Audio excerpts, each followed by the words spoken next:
devenir parent, cet univers merveilleux qui regorge d'objets en tout genre. Alors, certains sont très utiles, certains sont inutiles, j'en parle régulièrement sur ma chaîne. Et en 10 ans de pratique, j'ai largement pu voir que certains, c'est carrément des dingueries, pour rester poli. Aujourd'hui, on va explorer ensemble les pires objets pour bébé. J'ai donc demandé à mon mari de concocter une petite sélection. Je pense qu'il y a moyen de bien se marrer, de bien halluciner de ce que j'ai pu voir aussi, parce qu'apparemment certains vont très très très loin. Alors c'est parti, je suis partie chercher la petite liste, on commence tout de suite. Alors il m'a dit de taper Baby Mop. J'ai peur de ce que je vais découvrir. Non, c'est pas possible. Ça se traduit littéralement par serpillière bébé. Et déjà à partir de ce moment-là, c'est bien problématique. De ce que je comprends, on enfile la combinaison à bébé et on le laisse ramper pour qu'il fasse la poussière. Bon, on va lire un petit peu la description. Alors, une idée de cadeau amusante pour les naissances. On lui laisse aucun répit dès la naissance, quoi. Là, il n'y a plus aucune dignité, quoi. Ouais, c'est clair. Il nous explique qu'il faut pas essorer la serpillière avec bébé dedans. Non mais là c'est trop là, c'est trop. Je sais pas s'il sera si content en pratique. Donc on va lire la description. Donc livré avec un mode d'emploi détaillé dans un sac en plastique. Bébé vendu en part. Ils font de l'humour. Attendez, il y a même 77 personnes qui sont revenues mettre des commentaires. Alors, Laurence, qu'est-ce qu'elle nous dit, Laurence? À la recherche d'un cadeau original pour une naissance. Mais laissez-le respirer! Il vient à peine d'arriver. Il a traversé un accouchement très très traumatique et bim, on le balance par terre à faire la poussière. C'est trop. J'adore. Une très bonne finition. On va partir regarder les détails, Laurence. Ensuite, on a Julie.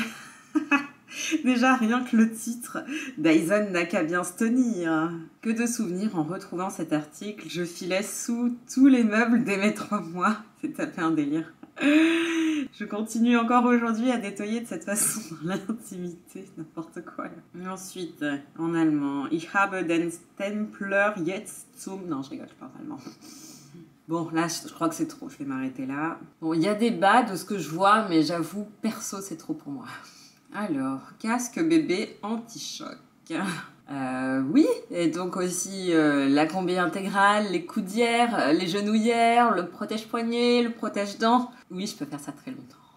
Les protège-tibias, bref. Tout ça pour dire que ça sert à rien. Tous les bébés depuis la nuit des temps passent par cette phase. Il y a un moment où ils acquièrent la position assise. C'est surtout à ce moment-là qu'il y a ce risque de chute.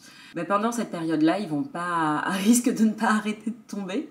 Ça fait de la peine, c'est pas facile, mais ça fait partie de l'apprentissage. C'est pas grave, ils tombent de leur hauteur, vraiment rien d'inquiétant. Pourquoi c'est embêtant ce type de dispositif? C'est embêtant pour plusieurs raisons. D'abord parce que tomber, donc je viens de le dire, ça fait partie de l'apprentissage. Ils apprennent petit à petit à faire attention parce qu'ils comprennent que c'est pas trop leur kiff de tomber.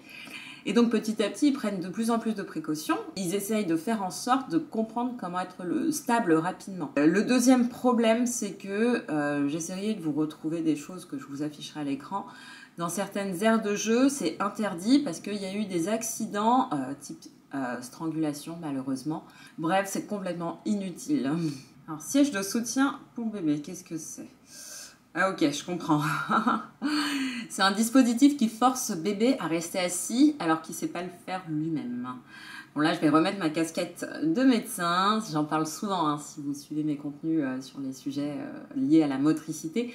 En pédiatrie, il y a un principe très important, c'est qu'on évite de mettre bébé dans une position qu'il ne sait pas acquérir par lui-même. Pour plusieurs raisons. Ces petits muscles ne sont pas assez développés et en forçant, on risque d'abîmer ces petites articulations. La deuxième raison, c'est que ça peut stresser bébé parce que c'est quelque chose qu'il ne maîtrise pas. Il va avoir peur de tomber.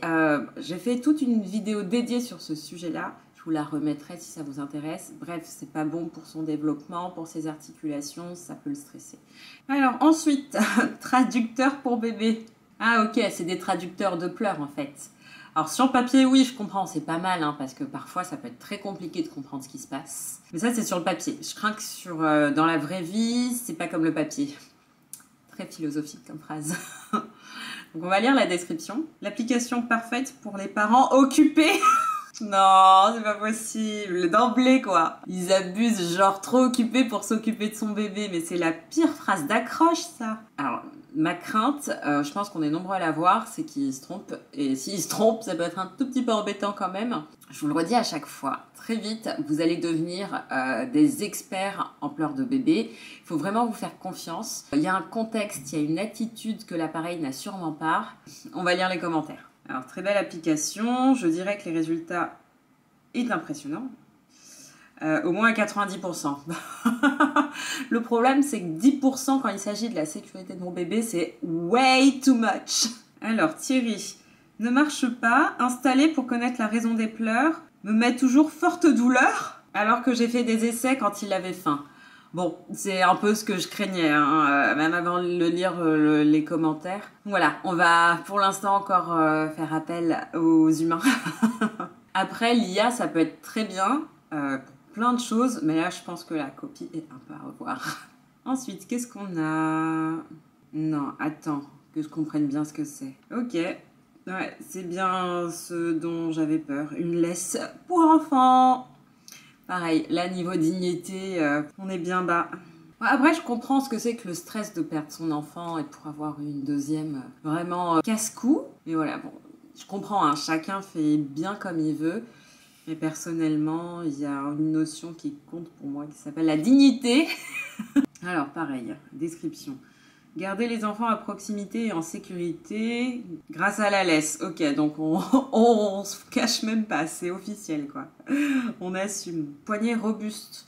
Je me pose la question si bébé part d'un coup et nous on le retient d'un coup, si c'est pas un peu violent pour lui quand même cette histoire. Pareil, on va lire les commentaires. Allez, 1003. Idéal pour ne plus courir après les enfants et leur apprendre à marcher avec.